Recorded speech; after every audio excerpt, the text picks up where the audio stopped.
Microsoft এক্সেলে একটা student তালিকা দেওয়া হলো এবং তাদের স্কোর দেওয়া হলো। আপনাকে বলা হলো এখানে যারা 50 বা তার বেশি নাম্বার পেয়েছে তাদেরকে পাস, এবং যারা এর চেয়ে 50-এর চেয়ে কম পেয়েছে তাদেরকে ফেল ডিক্লেয়ার করতে হবে।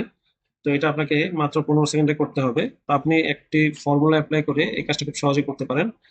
আমরা রেজাল্টের ঘরে এই পাস এবং ফেল লেখাটা নিয়ে আসবো।